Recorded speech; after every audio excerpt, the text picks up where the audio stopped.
Hello students, let us see a small signal transistor amplifier, that is CE amplifier.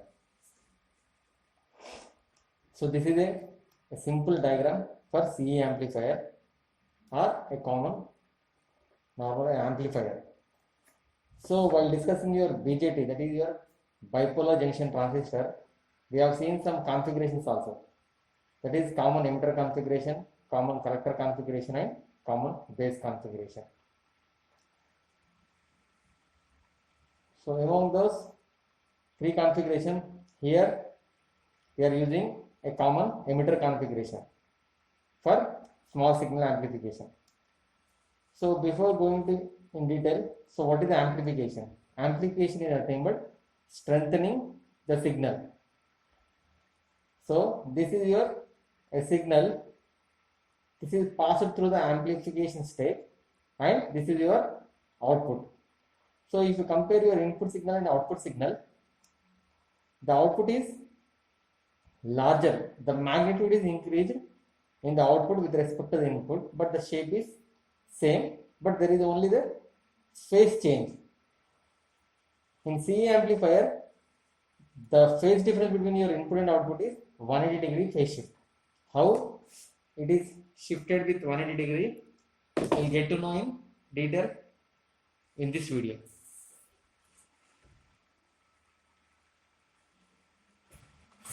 So in the amplifier, only the magnitude is increased, not the shape of the signal.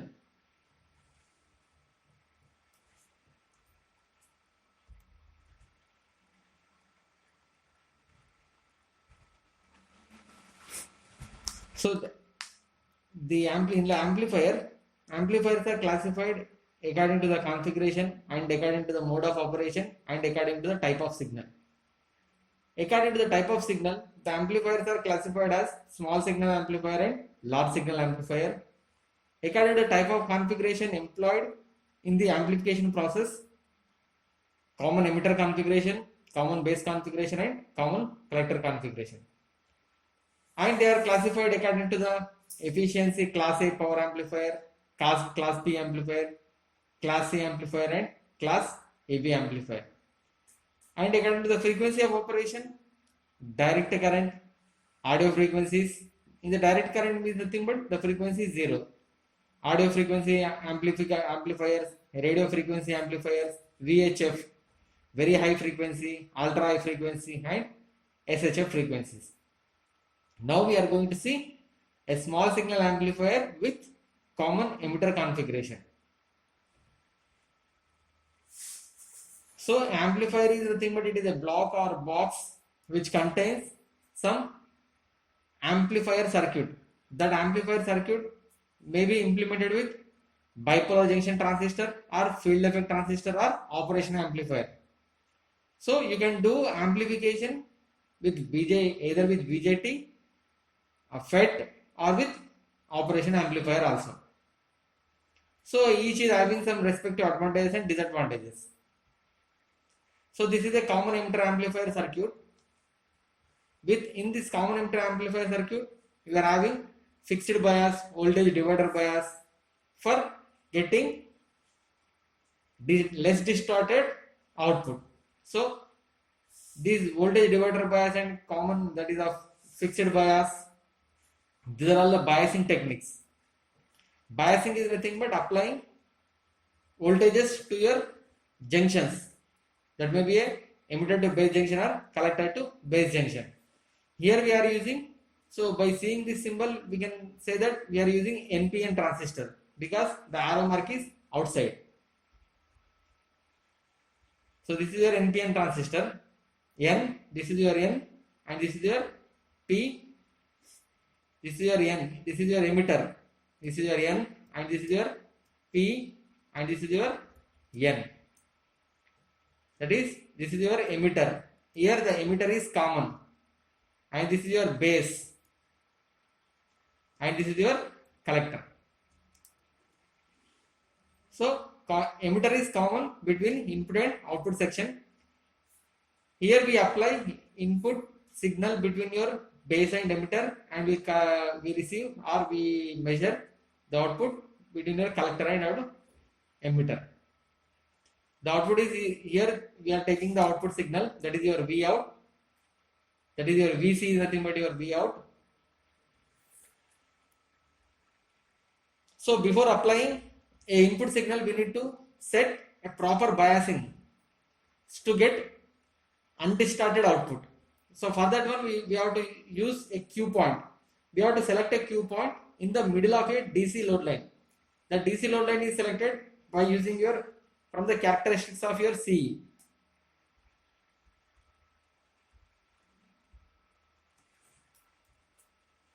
So this is your characteristics of your CE, that is your IC versus VCE. Common emitter configuration, output characteristics drawn between your VCE and your IC.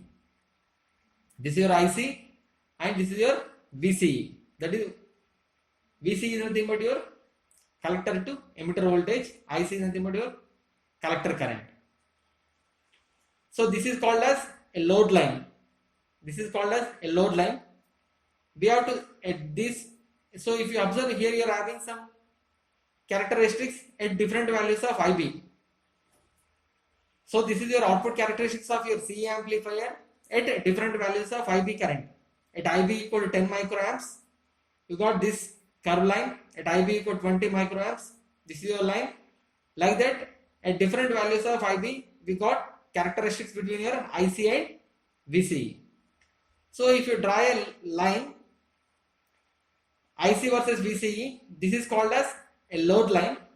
We have to select a Q point in such a way that that should be middle of this load line. So at middle of this load line, it is corresponded with three values. That is IB equal to IB value. So with the Q point, we are able to get IB value, IC value and VCE value. It means that before applying your input signal, we have to set these values by using your VCC. IB value is 50 microamps. According to these characteristics here, IB is 50 microamps and IC is somewhere of 4.8 milliamps and VCE is 5.8 volts. Like that, you have to set before applying your signal. We have to set this IB, IC and VCE values. IB, this is your IB and this is your IC and this is your VCE by using your VCC. This VCC is your DC voltage. So by selecting this proper Q point only, you will get your undistorted amplified output. If the Q point is properly not selected, then you will get your distorted output signal. Even though if it is amplified, you will get your some distortion.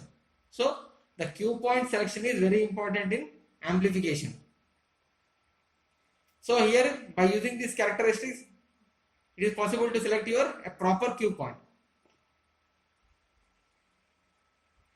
So here we have a equation that IE is equal to, that is emitter current is equal to IB plus IC.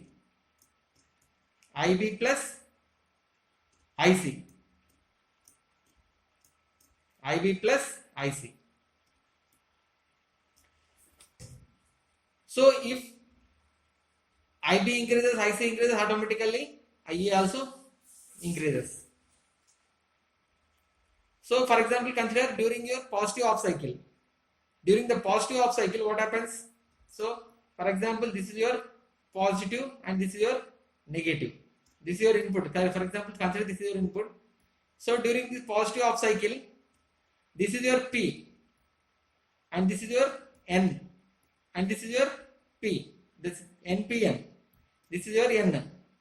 So during this positive off cycle, a base to emitter, that is of your base to emitter junction becomes forward biased. So because of forward bias, IB increases. This IB increases. It is absolute, like a absolute thing, that is the forward bias current increases. So these positive portion which makes collector to, that is emitter to base junction in forward bias, which increases your base current and emitter current and collector current. So in the forward bias, this IB, IC and IE increases. So because of increasing, so what happens? We have a formula that VC equal to, VC is nothing but your output voltage. VC is nothing but at this point, the voltage at this point is nothing but your VC. So VC equal to VCC, that is by using your KVL. VC equal to VCC minus IC into RL, minus IC into RL,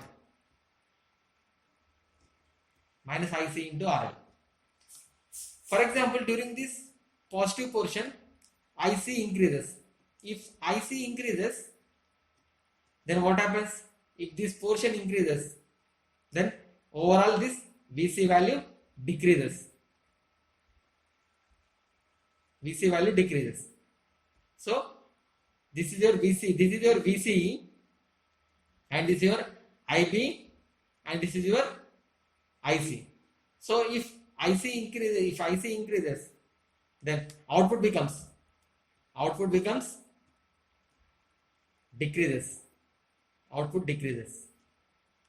Then during this negative portion, which makes base to emitter junction reverse bias, then IC decreases. During the negative, IC decreases. If IC decreases, then overall this VC increases. Overall VC increases. This is your VC versus, this is your output. VC versus T. VC versus T. So this is your input and this is your output signal. So like this, there is a 180-degree phase shift between your input and output. Because of your IC, there is a 180-degree phase shift between your input and output.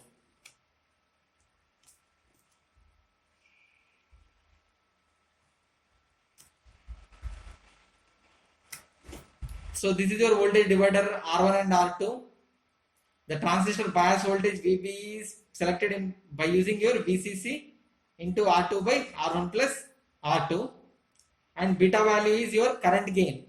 Current gain beta value is delta, change in IB by change in IC. For this one, for CA amplifier, beta is equal to, that is, if it is of 99 milliamps, if IC is 99 milliamps, then it becomes 1 milliamp. Then it becomes, IB becomes 1 milliamp.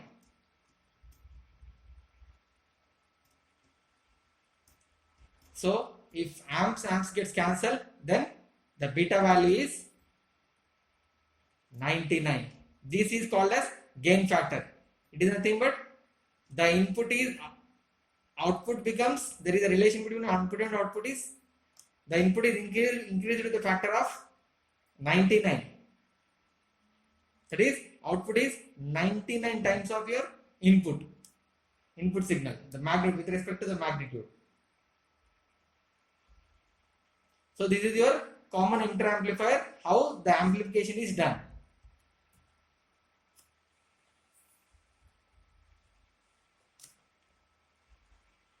Thank you.